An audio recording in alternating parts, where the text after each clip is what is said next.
નમસ્કાર મિત્રો, મારી યુટ્યુબ ચેનલમાં તમારું સ્વાગત છે. આજે આપણે વાત કરવાના છીએ અરણેજના પાદરમાં મહારાજ અને મા ભવાનીનો ચમત્કાર બનેલી ઘટના છે કે ભાવનગરની રાજગાદી પર એ સમયે એક એવા ભૂપતિ બિરાજમાન હતા જેમનું નામ લેતા જ આજે પણ દરેક ગુજરાતીનું મસ્તક આદરથી નમી જાય છે.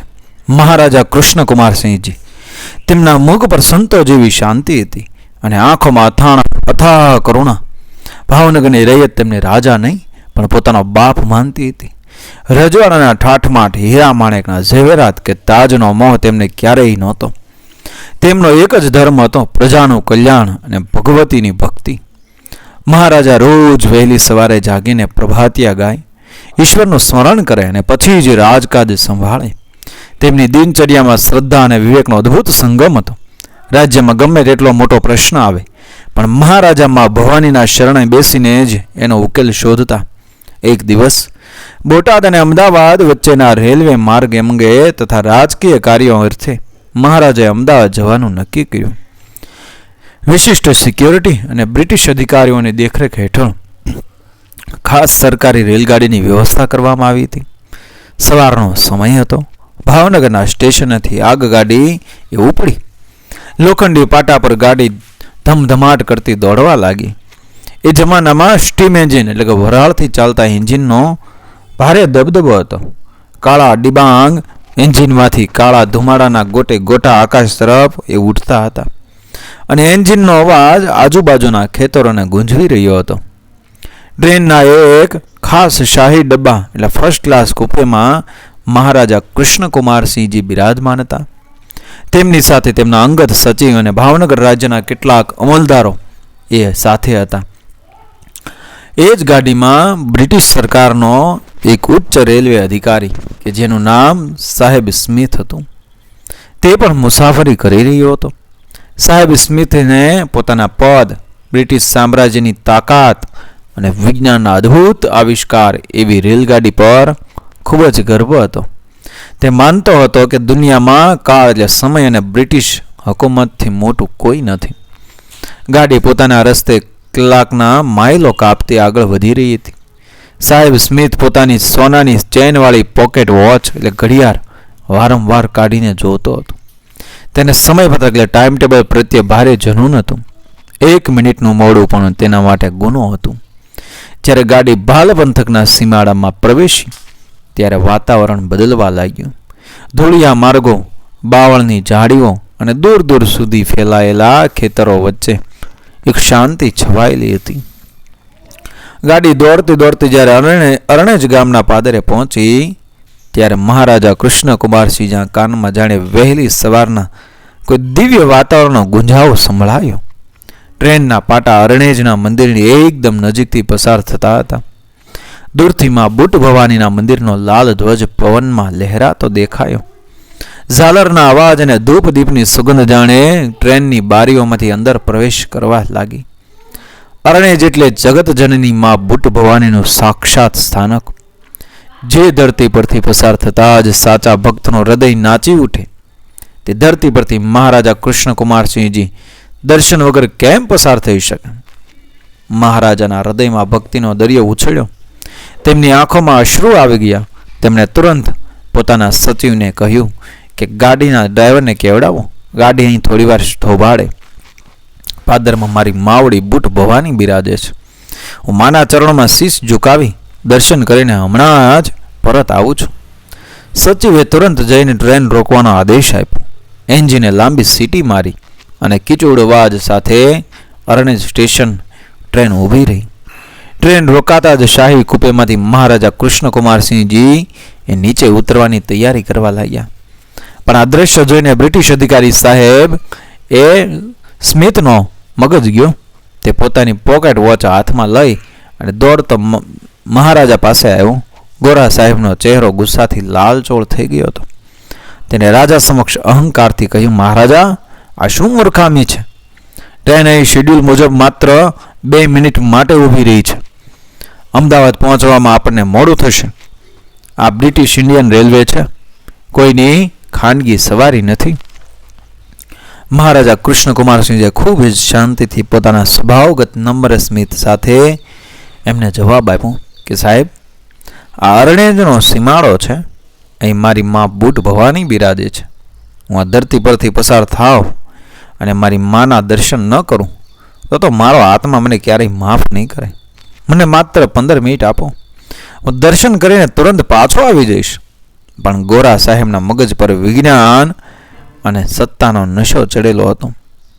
તેને અહંકાર ભર્યા હાસ્ય સાથે ઘડિયા તરફ ઇશારો કરીને કહ્યું, નો મહારાજ, નો, સમય કોઈ માટે નથી રોકાતો અને આ ગાડી કોઈ પૂજા પાઠ માટે નહીં રોકાય. ટ્રેન બરાબર 2 મિનિટ પછી ઉપડી જશે. જો તમે નીચે ઉતરશો તો આ ગાડી તમને મૂકીને જતી રહેશે. પછી તમારે પગપાળા કે બળદગાડામાં જવું પડશે.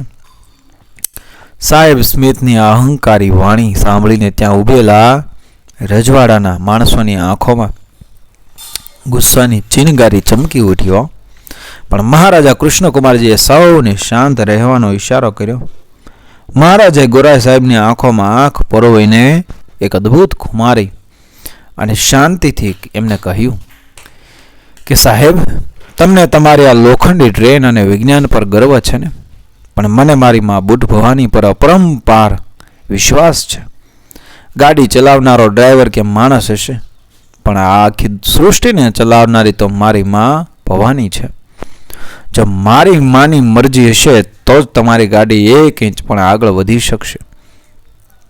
આટલું કહીને મહારાજા કૃષ્ણકુમારસિંહજીએ પોતાના પગમાંથી પગરખા પણ ઉતારી લીધા.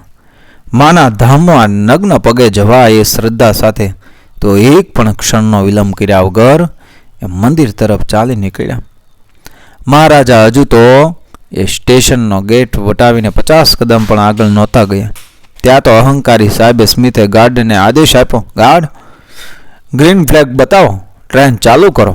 બતાવી દે આ લોકોને કે બ્રિટિશ હુકમનો સમય કોઈ રાજા કે કોઈ દેવી માટે રોકાતો નથી. ગાર્ડે લીલી ઝંડી બતાવી, સીટી વાગી, એન્જિન ડ્રાઈવરે સ્ટીમ વાલ્વ ખોલ્યો, ભારે વરાળનો ધુમાડો આકાશમાં ઉડ્યો. છૂ છૂ છૂ છૂ ડ્રાઈવરે એક્સિલેટર ખેંચ્યું. એન્જિનમાંથી જોરદાર અવાજ આવ્યો. કાળા કોલસાનો ધુમાડો આખા સ્ટેશન પર છવાઈ ગયો. પિસ્ટન ઉપર નીચે થવા લાગ્યા. પણ આ શું? ગાડી 1 મિલીમીટર પણ આગળ ન વધી. પાટા પર લોખંડના પૈડા ગોળ ગોળ ફરવા લાગ્યા. ઘર્ષણને કારણે પાટામાંથી તણખા ઝરવા લાગ્યા. આગના ફુવારા ઉડવા લાગ્યા. પણ ગાડી જાણે જમીનમાં ખીલો ઠોકી દીધો હોય તેમ એક જ જગ્યાએ ચોંટી રહી.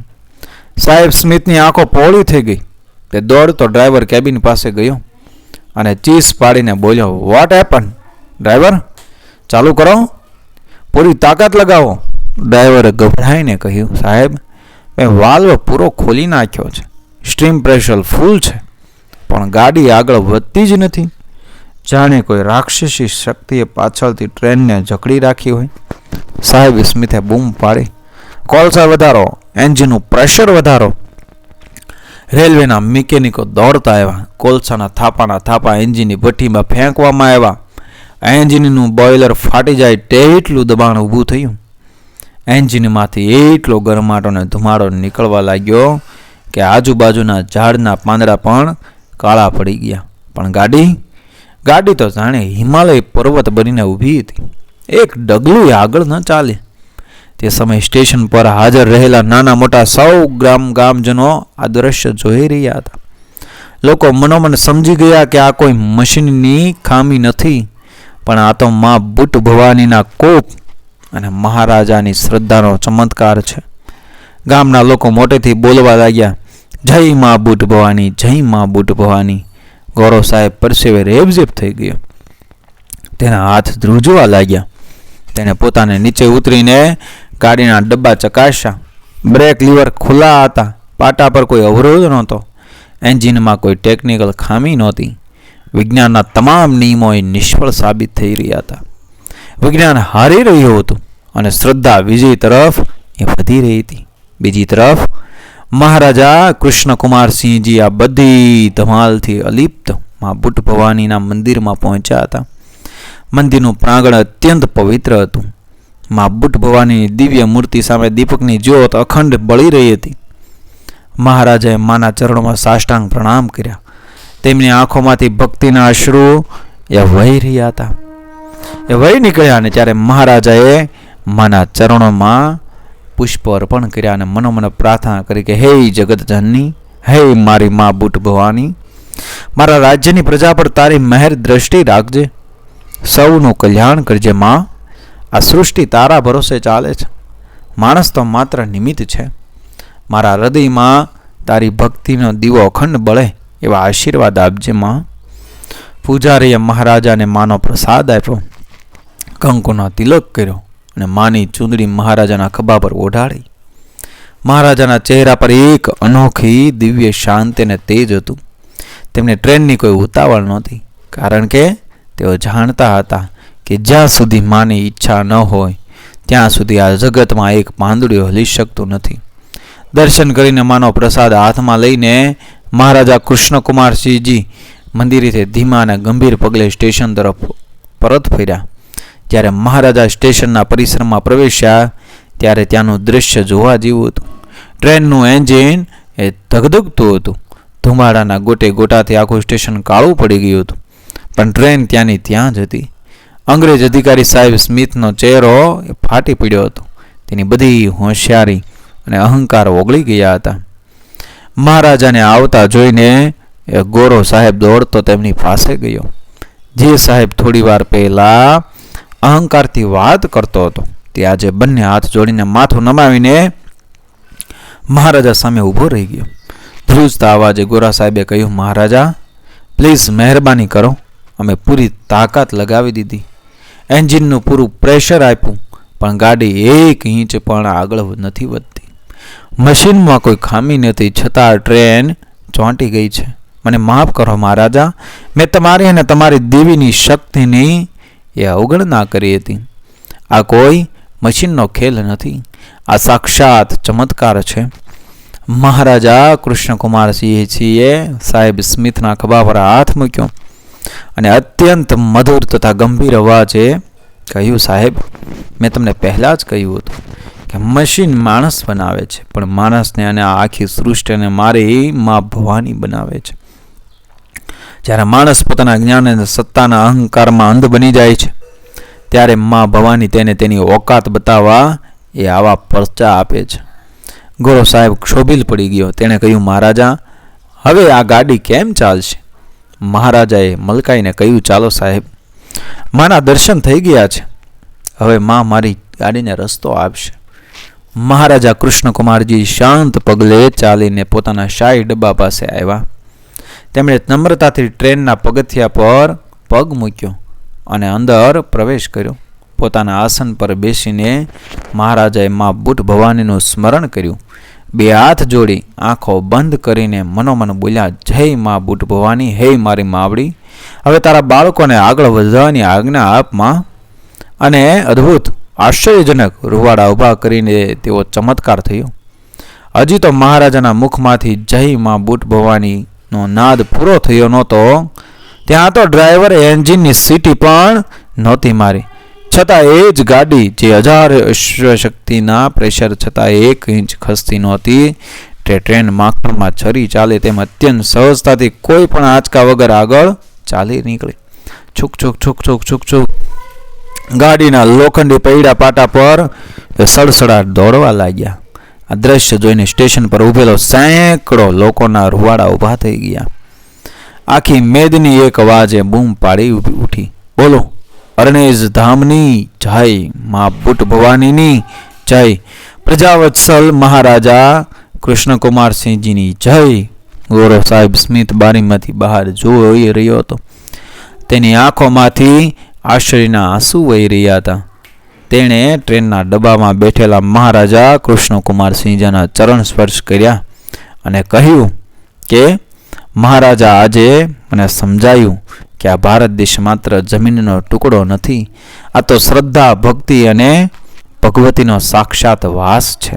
ટ્રેન અરણેજના પાદરને વટાવીને આગળ દોડી રહી હતી, પણ એન્જિનના અવાજમાં, પવનના સુસવાટામાં અને દરેક મુસાફરના હૃદયમાં એક જ નાદ ગુંજી રહ્યો હતો કે મા બુટ ભવાનીની અપરંપાર શક્તિનો જય જયકાર. મિત્રો, વિડીયો પસંદ આવે મારી ચેનલને સબસ્ક્રાઈબ કરો, ફોલો કરો, શેર કરો. મળીએ આવી જ ઘટનાને પ્રેરણાદાયક વાર્તાઓ સાથે આગળ આવીને બન્યા રહેજો મારી ચેનલ સાથે. જય મા બુટ ભવાની.